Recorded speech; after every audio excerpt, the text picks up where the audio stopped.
He goes. All right, now that we've gotten rid of the writer, let's get serious about this thing.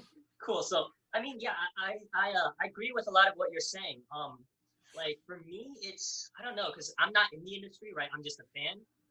But like so, like me and my friend, I remember we were walking out of Logan. We had just watched Logan, and he came to me and he goes, what do you think about like these movies, right? Like, don't you think we're so lucky that we got to grow up? Like me and him, we got to grow up during the golden era of movies. These last 10 years, not just MCU, other movies in general, like Dark Knight or whatever. So this golden era of movies, he's like, "What do you think?" And it's tough for me to say, like it feels like it's kind of like good and bad almost at the same time.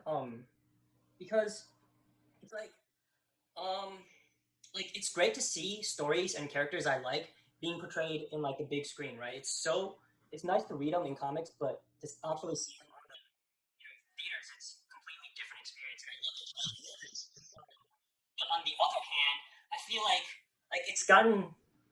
I'm worried it's become too mainstream. You know what I mean? Like I would say 70 or maybe even 80% of the MCU fans probably never even read a Marvel comic, right?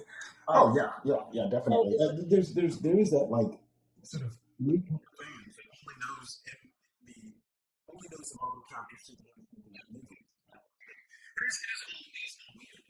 It's almost like when you've been following this garage band for a long time. It's like an indie band that suddenly makes it big, right? And I think that the tricky thing about that it's like an indie band that finally makes big. Yeah.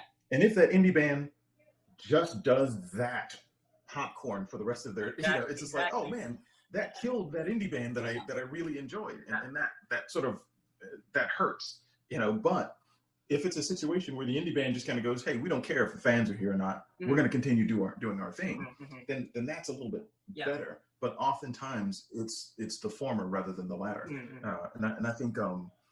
I mean, like you said, money is a big incentive. They have to market it for the general audience, right? Because they want as many people to come see this movie as possible, right? So if they do like an obscure storyline from the comics, maybe it's not as popular, right? So and something to consider is a lot of the stories, particularly with Marvel and DC, a lot of those stories are deep set in the continuity of Marvel and DC stories. So you can't even do some of those stories because in order to understand what's even happening, you have to know that, when Reed Richards was in college, sort of Victor Von Doom was his, they were rivals. So it's like the movie doesn't have enough time to explain all of that stuff. So to a certain extent, I think the movies kind of simplify things.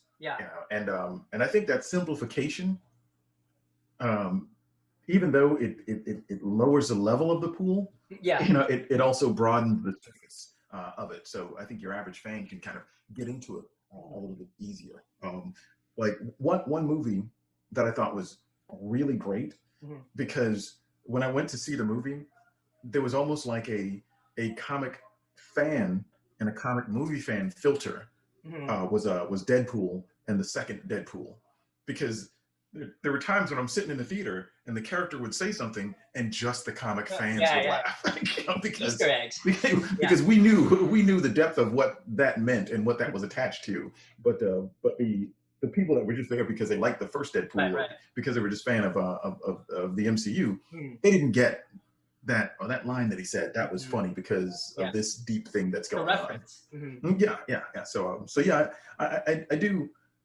The thing that I'm in fear of is that, having lived through the original Batman movies, those movies got worse and worse and worse, and I think that hurt things, because the movies, for me right now, as long as the movies are good, we're good. It's like we're good. That can only potentially help the comics industry out. But the problem is a lot of times, once money starts flooding in, there's a great possibility that the quality starts filtering out.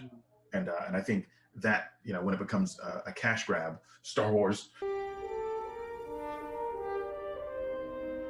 Rey Skywalker. No, God!